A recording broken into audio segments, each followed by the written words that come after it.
L'hebdo politique. Bonsoir, bienvenue dans l'hebdo politique sur Radio Sensation, l'hebdo politique numéro 7. Ce soir, je reçois Hervé Moret, sénateur de l'Eure, président de la commission de l'aménagement du territoire et du développement durable et élu régional. Chaque dimanche à 18h, c'est l'hebdo politique.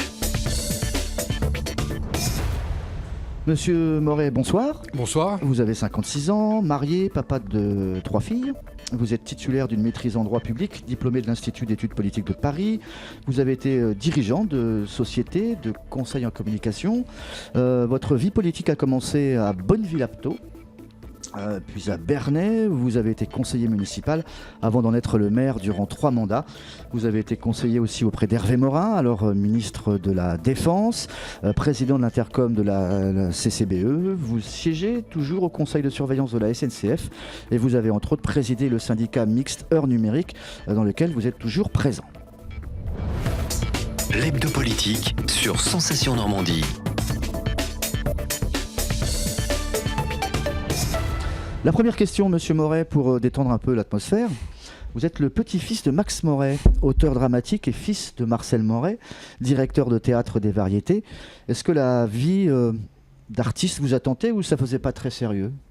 Est-ce que ça vous a tenté un moment ou un autre ? Non, ça m'a jamais tenté. Je suis assez surpris et presque assez ému que vous me parliez de ces origines familiales dont on parle en général assez peu. C'est vrai que mon père était directeur de théâtre, son père Max Moret était directeur de théâtre aussi et auteur dramatique. Et donc, enfant, j'ai été un peu baigné dans ce monde-là. J'allais très souvent le dimanche avec mes petits camarades au théâtre. Et c'est vrai que c'est une partie de mon enfance.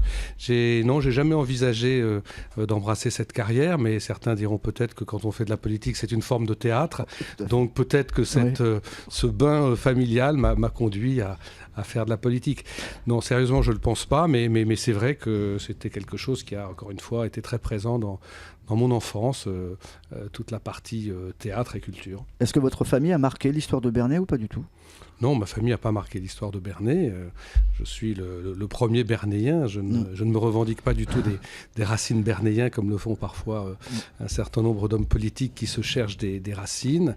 Voilà, je suis arrivé à Bernay dans ma vie et je m'y suis enraciné et Bernay est devenu ma ville et une partie de ma vie. Et c'est vraiment quelque chose qui est très important pour moi. On aura peut-être l'occasion, j'espère, d'en reparler. Bernay, c'est quelque chose qui me tient vraiment à cœur et c'est vrai que j'ai eu la chance d'exercer pendant 13 ans le mandat de maire, qui est un très beau mandat, qui m'a permis de m'investir à fond pour cette commune. Malheureusement, la loi sur le non-cumul des mandats m'a obligé à quitter mes fonctions. Je le regrette, hein, c'est vraiment un manque que j'ai de ne plus être maire, mais je suis toujours attaché à Bernay. J'essaie toujours de servir ma ville à travers mes mandats de conseiller régional et de sénateur. La question de politique nationale, pour entrer dans le vif du sujet, il y a quelques semaines s'est tenu un grand raout de votre parti, de votre famille politique, des centristes, avec le lancement d'un grand mouvement de recomposition. Alors on ne sait pas si c'est Hervé Morin qui est à l'initiative de cela. Est-ce que c'est une page qui se tourne pour votre famille ? Est-ce que c'est un nouveau livre à écrire ? On sait que vous n'êtes pas trop au fait ni obligé, en tout cas de la vie politique telle qu'on le conçoit. Vous êtes un petit peu loin de tout ça. Est-ce que vous participez en tout cas à ce changement ? Vous avez envie de quoi ? C'est clair que l'élection d'Emmanuel Macron a créé une recomposition de la vie politique. On voit bien qu'un petit peu partout, il y a des éclatements, il y a des regroupements, et la famille centriste n'échappe pas à ce mouvement de recomposition. Donc effectivement, il y a des radicaux de gauche et de droite qui se sont réunis, il y a Hervé Morin qui a souhaité quitter l'UDI pour recréer autre chose, il y a, on voit bien chez les Républicains aussi des mouvements qui se font.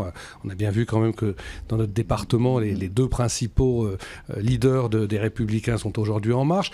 Bref, on est dans une phase de recomposition politique. Je crois qu'elle n'est pas encore tout à fait terminée ni tout à fait stabilisée. Et c'est assez difficile, à mon avis, encore aujourd'hui, de savoir ce qu'elle va donner. Ça aurait été envisageable que vous soyez en marche ou pas du tout ? Écoutez, aujourd'hui, je ne le suis pas. Que sera l'avenir? C'est très difficile à dire justement dans cette phase de recomposition. Moi, si vous voulez, vous l'avez dit, j'ai jamais été un passionné de la vie des partis politiques. Je suis très intéressé évidemment par la vie politique, je suis parlementaire, donc vous imaginez bien que la vie politique m'intéresse. En revanche, je n'ai jamais souhaité avoir des responsabilités dans un parti. Quand Jean-Louis Borloo a créé l'UDI, j'ai découvert que j'étais dans un organigramme avec des fonctions que j'ai tout de suite eu à cœur de transmettre à d'autres, parce qu'encore une fois, ce qui m'intéresse, c'est plutôt le travail que je fais, que ce soit au Sénat ou sur le terrain, mais l'organisation de la vie politique ne m'intéresse pas. En revanche, depuis que je suis sénateur, je siège au groupe de l'Union centriste au Sénat. C'est un groupe dans lequel je me sens très bien, parce que c'est un groupe où on a toujours eu, ça date pas de l'ère Macron, où on a toujours eu la liberté de parole et la liberté de vote. Une époque où, quand je suis arrivé au Sénat, c'était la présidence Sarkozy, où mes collègues de l'UMP étaient obligés de voter comme on le leur disait, où ils étaient obligés de tenir une ligne, où certains me disaient « je suis d'accord avec toi, mais je ne vais pas pouvoir voter ce que j'aimerais voter ». Nous, au groupe centriste, et je l'ai prouvé quand j'étais dans la majorité de Nicolas Sarkozy, j'étais dans la majorité, mais je disais ce que j'avais envie de dire, et je votais comme j'avais envie de voter. Et donc finalement, aujourd'hui, depuis que Emmanuel Macron est président, beaucoup de gens disent « ah bon, on va se déterminer au cas par cas ». C'est ce que je fais, mais je veux dire, ça ne change rien par rapport à ce que je faisais déjà. Donc par rapport à Emmanuel Macron, il y a des choses avec lesquelles je suis d'accord, il y a des textes que je vote, il y a des textes que je ne voterai pas. C'est vraiment en fonction de ce qui me paraît être l'intérêt général. Vous appelez pas de vos voeux, en tout cas, que le centre soit plus pesant dans la vie politique actuelle, au lieu d'être spectateur? On sait que le MoDem, ça a été je dis pas un coup dans l'eau, mais ça s'est plutôt mal passé. Est-ce que vous aimeriez, vous, que la politique gouvernementale, telle qu'elle soit, même pour les prochains gouvernements, elle soit faite avec les centristes? Écoutez, quand on appartient à une famille politique, on souhaite naturellement qu'elle ait le poids le plus important possible. Ce qui est un petit peu compliqué pour le centre aujourd'hui, d'abord c'est qu'il se plaît à s'éparpiller, à s'éclater. On n'est déjà pas très fort, mais en plus on s'éparpille.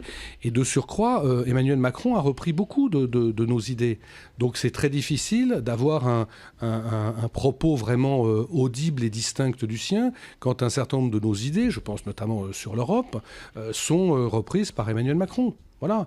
Donc encore une fois, je crois qu'il ne faut pas se focaliser sur la politique politicienne qui n'intéresse pas beaucoup les Françaises et les Français. Vous ne cherchez pas le leadership en fait. Le parti en lui-même, pour l'instant, ne le cherche pas. Écoutez, je crois que ce serait très honnêtement très présomptueux de chercher le leadership aujourd'hui. Aujourd'hui, on a un Emmanuel Macron et un parti En Marche qui est largement dominant dans la vie politique. On a face à lui aujourd'hui les partis de la droite et du centre traditionnel sont quand même assez faibles. Bon, on voit bien qu'aujourd'hui les principaux opposants d'Emmanuel Macron finalement c'est M. Mélenchon et Mme Le Pen. Et justement tout le travail que nous avons collectivement à faire dans l'opposition républicaine, c'est-à-dire chez les Républicains et au centre, c'est à reconstruire quelque chose de crédible face à Emmanuel Macron. Quand je dis ça, ça ne veut pas dire que je suis un opposant systématique d'Emmanuel Macron, mais je crois que dans une démocratie, il faut qu'il y ait une majorité, il faut qu'il y ait une opposition. Et si l'opposition à Emmanuel Macron, c'est uniquement le Front National et M. Mélenchon, c'est extrêmement préoccupant, parce que dans un mouvement de balancier, dans un mouvement de mécontentement qui pourrait à terme arriver, s'il n'y a pas une opposition crédible et que les Français se tournent vers les extrêmes, c'est la pire chose qui puisse arriver. Donc je crois qu'il faut une opposition crédible et républicaine face à Emmanuel Macron. Mais ce n'est pas pour autant, parce qu'on est dans l'opposition, qu'il faut tirer à boulet rouge de manière systématique, bête et méchante. Donc c'est en tout cas pas ma démarche. D'accord, elle vous semble crédible et républicaine, l'opposition que va mener Laurent Wauquiez, qui est le nouveau patron de la droite dite révolutionnaire et dite dure un peu, quoi. Écoutez, Laurent Wauquiez vient de prendre ses fonctions, ouais. On va voir comment les choses s'organisent. Je crois que c'est un petit peu tôt pour tirer des conclusions. C'est pas votre tasse de thé en tout cas. Écoutez, si c'était ma tasse de thé, je serais chez les Républicains. Tout à fait. D'ici quelques semaines, on va se projeter vers le printemps 2018. Suite à la conformité, etc. de la loi, vous avez été obligé un peu de vous séparer de votre femme, comme Nicole Duranton s'est séparée également de ses collaborateurs familiaux. C'était une décision difficile à prendre, qui vous paraissait logique ou pas? Non, je connais la réponse, mais... Vous connaissez la réponse parce que j'ai eu l'occasion de dire vous expliquer là-dessus à maintes reprises que je trouve cette loi totalement démagogique et populiste. Pourquoi cette loi a été prise? On le sait tous. C'est parce qu'il y a eu des abus qui ont choqué. Et pour parler clairement et appeler un chat, c'est l'affaire Fillon où Madame Fillon a perçu des salaires absolument démentiels pour un travail qui n'était pas avéré. Bon. Et donc ça a choqué tout le monde fort légitimement. Et là, au lieu d'essayer de réglementer les choses pour éviter ce genre d'abus, on les interdit. C'est comme si quand dans un troupeau, vous avez une brebis galeuse, vous éradiquez tout le troupeau. Ouais. Je trouve ça absurde. Il suffisait de s'assurer que le travail confié à des membres de la famille était un travail réel, parce que par ailleurs, ce qui était déjà fait, mais personne ne le sait, c'est que la rémunération au Sénat des emplois familiaux était plafonnée. Donc, moi, quand je disais que ma femme travaillait pour moi pour un salaire de 2 000 € par mois, ça choquait personne. Parce que tout le monde savait qu'elle travaillait pour moi et tout le monde jugeait que c'était un salaire qui n'avait rien de démesuré par rapport au travail qu'elle fait. Donc, effectivement, je regrette cette décision parce que on a des habitudes de travail, voilà, et que ça remet en cause beaucoup de choses. Est-ce que vous êtes comme certains sénateurs qui allaient user de ce stratagème de faire travailler soit votre épouse, votre fils ou votre fille pour un autre parlementaire? Non, ça se fait actuellement. Je ne me prêterai pas à des choses qui ne sont pas légales. D'accord. Donc au printemps prochain, on peut citer son nom, Laurence Fané fera autre chose?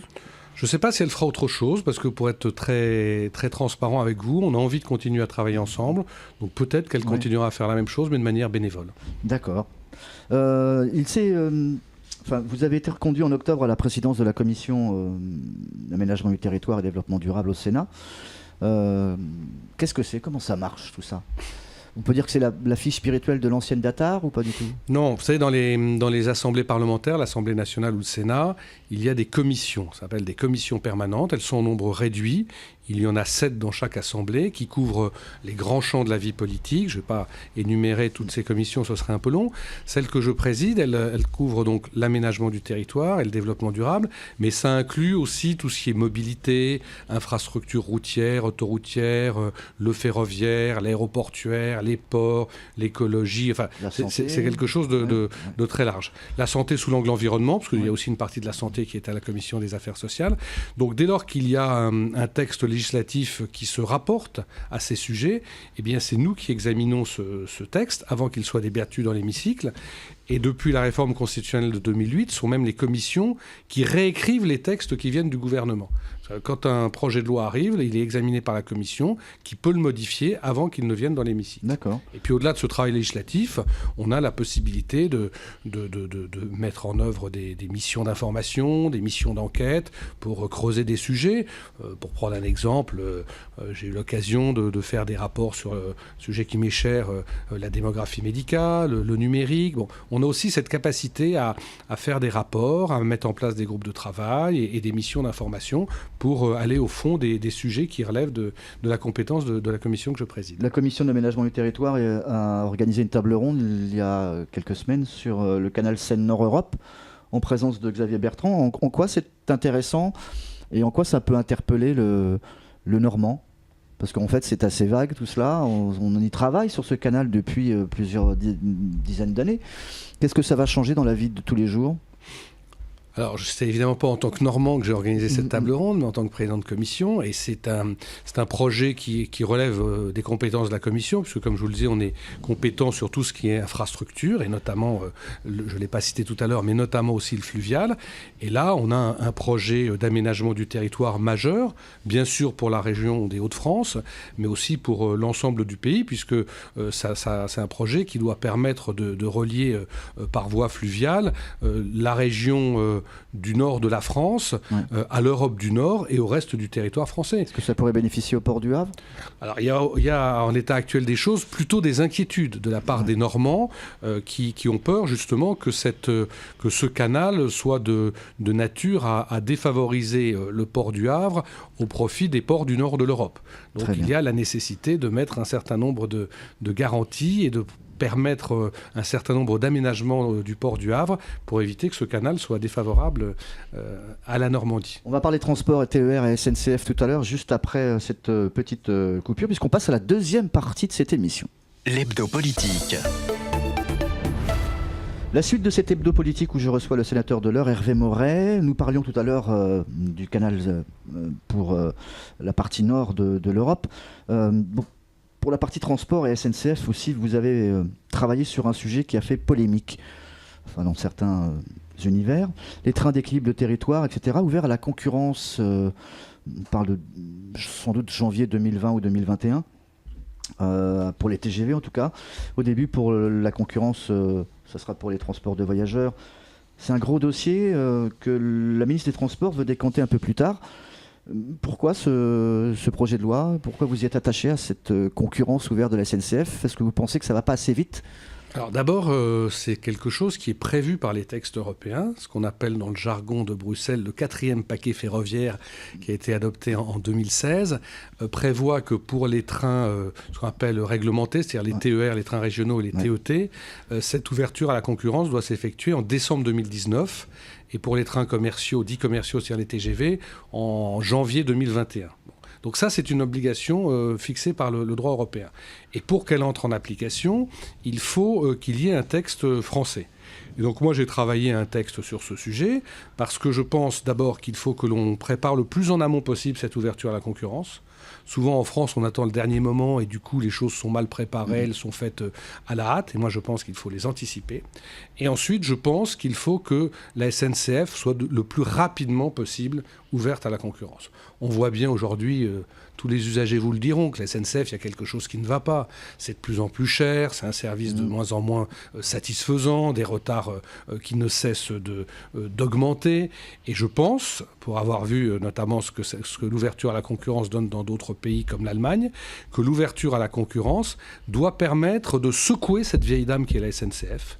En Allemagne, l'ouverture à la concurrence a permis de développer l'activité du ferroviaire en général et de l'entreprise nationale en particulier.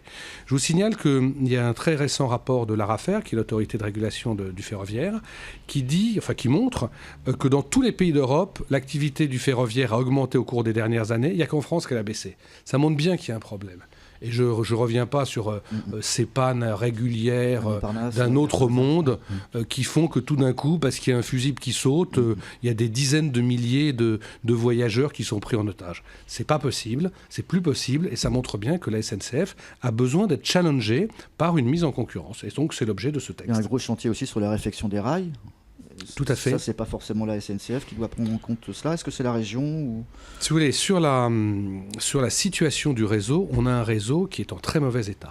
L'âge moyen du réseau est 2 fois plus élevé qu'en Allemagne. On a des portions de réseau qui ont parfois entre 80 et 100 ans. J'ai bien dit entre 80 et 100 ans. Et donc, c'est ce qui explique très souvent des retards, parce que l'infrastructure est tellement abîmée qu'on est obligé de rouler moins vite. Un président de région me disait que dans sa région, dans certains cas, les vélos allaient plus vite que le rail. Je ne sais pas si c'était une image ou pas, mais enfin, ça montre bien une réalité. Et donc, il y a une nécessité de régénérer ce réseau rapidement. Et la situation, elle résulte de ce point de vue-là, pas tant de la SNCF que des gouvernements successifs qui ont voulu, à une époque, tout investir sur le TGV. Alors c'est vrai que c'est comme les travaux chez soi, on se dit toujours la toiture, c'est pas très amusant de refaire la toiture, mais il arrive un moment, si on refait pas la toiture, il pleut dans la maison et ça devient embêtant. Et sur le ferroviaire, c'est ça. Pendant des années, on n'a pas entretenu l'infrastructure et aujourd'hui, on a une infrastructure qui est en très mauvais état et c'est presque un miracle qu'il n'y ait pas eu plus d'accidents que celui qu'on a connu il y a quelques années à Brétigny. On va changer de transport, on va être sur le transport du numérique au cours des 2 ans et demi de votre présidence à Heure Numérique. Grâce au soutien également renforcé du département, de la région, et puis peut-être de l'État, vous allez nous en dire un peu plus. Le dossier de la couverture numérique, en tout cas dans le département de l'Eure, a l'air d'avancer un peu plus vite que les bonnes paroles qu'on nous a sans doute laissé entendre il y a quelques mois ou quelques années, selon les élections. Le déploiement du THD est en cours. Est-ce que ça, c'est une réussite dont vous êtes fiers ? Est-ce qu'on peut encore aller plus loin ou est-ce que ça bloque à certains endroits et pourquoi ça bloque ? Écoutez, je suis assez fier du travail qu'on a fait au cours des 2 dernières années. Alors, je suis plus président d'Heure Normandie Numérique, mais je suis encore président de la commission travaux, ce qui me permet de suivre le programme que l'on a mis en œuvre. C'est vrai que par rapport à la situation que l'on a connue en arrivant en 2015, on a vraiment enclenché les choses. On a fixé un objectif beaucoup plus ambitieux que celui qui était fixé. Et surtout, chose très importante, on a réussi à faire en sorte que le déploiement il concerne aussi les zones rurales. Parce que dans le projet tel qu'il avait été formaté avant que nous n'arrivions, il y avait un déséquilibre énorme entre les zones rurales qui auraient eu un taux de couverture autour de 30% et les zones urbaines qui auraient eu un taux de couverture autour de 90%. Là, on va être en 2020 sur un taux de couverture de 98% de la population. Donc en 2020, 98% de la population sera couverte. Et quand je dis 98%, c'est à peu près 98% sur tous les territoires. C'est-à-dire, c'est pas 80 dans certains et 100 ailleurs. Ce sera peut-être au pire 97, et entre 97 et 99 selon les territoires. Donc on va avoir un plan de couverture très ambitieux et avec une situation très favorable aux territoires ruraux. Alors aujourd'hui, la difficulté à laquelle on est confronté, c'est pas de définir ce plan puisqu'il est défini, c'est pas d'obtenir les financements parce que vous l'avez dit, le département avec Sébastien Lecornu, la région avec Hervé Morin et l'État qui a suivi font qu'on a réussi à passer l'enveloppe qui était à l'époque de Destan de 133 millions, on l'a montée à plus de 170 millions, ce qui montre qu'il y a une vraie volonté politique, c'est de tenir le calendrier. Et pourquoi c'est difficile de tenir le calendrier ? Pour deux raisons. C'est que comme il y a une appétence très grande pour le déploiement de la fibre sur tout le territoire national, on commence à manquer de fibre, il y a un problème d'approvisionnement. Et ensuite, et je vais lancer un appel à votre micro, on manque de personnel qualifié pour déployer cette fibre. Et on a dû, avec le département et Pôle emploi, mettre en place des formations pour former du personnel pour déployer la fibre. Donc s'il y a des hommes et des femmes qui ont envie de déployer la fibre, eh bien qu'ils contactent Normandie Numérique. On recherche du monde. C'est un nouveau métier, ça. Oui, c'est un nouveau métier. Ça nécessite des formations. C'est pas très compliqué, mais ça nécessite des formations. Et c'est ce qui, aujourd'hui, pourrait conduire à ce qu'on ait des retards dans le déploiement. C'est ces deux problèmes, approvisionnement de la fibre et problème pour avoir du personnel qualifié et prêt à déployer la fibre. Question plus politique départementale, même si vous ne critiquez pas pour le moment l'action du gouvernement Macron, vous avez pourtant soutenu le mouvement de colère des maires à Évreux. Pourquoi ça montre qu'il y a des aspects du gouvernement Macron qui ne me conviennent pas. Je disais tout à l'heure qu'il y avait des choses que je soutenais, d'autres que je ne soutenais pas. Effectivement, il y a une vraie inquiétude des collectivités locales, une vraie inquiétude des maires.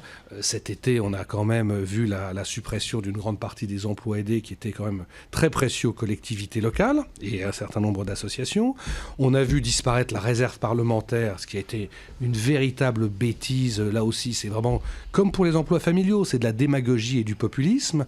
Bref, on a vu un certain nombre de mauvais coups portés aux collectivités locales, dont je me désolidarise totalement, et c'est pour ça que j'ai souhaité manifester mon soutien aux élus en participant à la manifestation Évreux. Mais il y a bien d'autres sujets sur lesquels je ne suis pas non plus d'accord avec Emmanuel Macron. Je pense notamment, si vous m'autorisez une petite parenthèse, au problème de la désertification médicale, où les mesures qui ont été prises par le gouvernement ne sont pas du tout à la hauteur des enjeux. J'allais y venir, enfin c'est une passerelle. Depuis 2013, Bernay tente désespérément de maintenir un médecin dans son centre municipal. Pourquoi on n'y arrive pas ? Écoutez, moi j'ai créé cela effectivement en 2013, parce que je pensais que c'était une bonne idée, et ça a été effectivement une bonne idée dans la mesure où ça a marché, où ça a rendu un service, où ça a été quelque chose qui en plus était neutre budgétairement pour la ville. Le problème, c'est qu'on avait un médecin très bien qui est parti et qu'après on n'en a plus trouvé. Donc pourquoi ça ne marche pas ? Eh bien parce qu'il y a une pénurie de médecins au niveau national. Alors à un moment, c'était plus facile d'en trouver des salariés, c'est pour ça que j'ai pu monter ce centre municipal de santé, et aujourd'hui c'est plus le cas. Et c'est pour ça que, je ne savais pourtant pas que vous alliez me poser cette question, c'est pour ça que je dis que malheureusement, le gouvernement qui se veut le chantre de la nouvelle politique, eh bien là, il continue avec les vieilles recettes qu'on met en place depuis 25 ans et qui ont montré qu'elles ne fonctionnaient pas. Et je regrette sur ce point précis que le gouvernement d'Emmanuel Macron ne fasse pas preuve de plus de courage en mettant en place des mesures audacieuses, des mesures fortes qui sont aujourd'hui les seules à régler le problème. Et je le dis aujourd'hui solennellement, on pourra me ressortir l'enregistrement, dans quelques années, ce qui est mis en place par le gouvernement n'aura aucun effet. L'hôpital de Bernay est-il en danger ? L'hôpital de Bernay, c'est évidemment un sujet important parce que quand on parle d'accès aux soins, eh bien l'hôpital est évidemment une structure indispensable pour des soins sur notre territoire. C'est aussi un employeur important pour Bernay.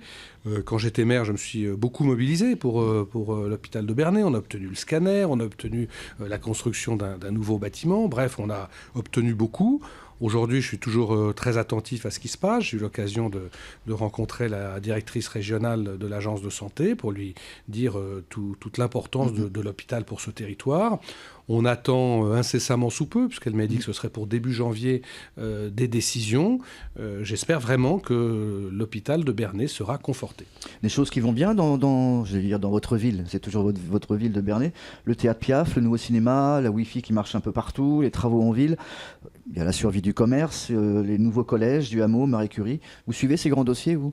Écoutez, je les suis maintenant. Vous les avez même mis en route. La plupart de ceux que vous avez cités ont été initiés sous ma mandature. Je ne les suis plus en tant qu'acteur, et c'est d'ailleurs un des aspects un peu frustrants quand on n'est plus maire, mais je les suis à la fois en tant que citoyen et puis aussi en tant qu'élu, parce qu'il y en a un certain nombre que vous avez cités qui nécessitent bien sûr le soutien de la région, et c'est là où en tant que conseiller régional, je continue à suivre de près un certain nombre de dossiers qui concernent la ville. On a organisé il n'y a encore pas très longtemps une réunion sur tous ces dossiers à la région avec le maire. Voilà, je suis, et il le sait très bien, à la disposition du maire et de l'équipe municipale pour soutenir tous ces dossiers, aussi bien au niveau de la région qu'au niveau de l'État. Quand j'étais maire, j'ai pu obtenir une subvention tout à fait exceptionnelle pour le théâtre, puisque j'avais obtenu 350 000 € du Premier ministre. Moi, je suis à la disposition de l'équipe municipale pour continuer à travailler en ce sens. Vous aviez appelé, lors de vos derniers vœux en tant que maire, à sa réhabilitation. Où en est le projet de la Gabelle ? Écoutez, il faut demander ça au maire de Bernay. Vous n'avez aucune indication sur... Non, je n'ai pas d'informations sur l'avancement de ce dossier. J'espère effectivement que ça fait partie des priorités de l'équipe municipale, parce que c'est un bâtiment absolument magnifique qui a besoin d'être déjà sauvegardé et dont je serais évidemment très heureux qu'il puisse être valorisé et qu'il puisse être utilisé. C'est un joyau qui a besoin aujourd'hui de retrouver une nouvelle jeunesse. Dernière question internationale. Laurent Fortin, c'est un sujet et un dossier que vous avez porté. On rappelle que c'est un chef pâtissier de l'Eure qui est incarcéré en ce moment donc à la place de son patron dans une prison chinoise. On en est où de ce dossier ? C'est un dossier sur lequel on n'a pas beaucoup d'informations. Je relance régulièrement le ministre des Affaires étrangères. En même temps, il faut être actif, mais relativement discret pour ne pas heurter les autorités chinoises. Donc voilà, on essaie de maintenir une amicale pression. Hervé Morin lui-même en a parlé lorsqu'il est allé en Chine il n'y a pas très longtemps. On renouvelle régulièrement notre souhait qu'il puisse recouvrer le plus rapidement possible la liberté. Très bien. Monsieur Moret, on est arrivé au bout de cet entretien. Merci d'avoir accepté notre invitation. On rappelle que vous êtes sénateur du département de l'Eure. On espère en tout cas vous revoir très très bientôt sur notre antenne. Au revoir. Au revoir. Chaque dimanche à 18h, c'est l'Hebdo Politique.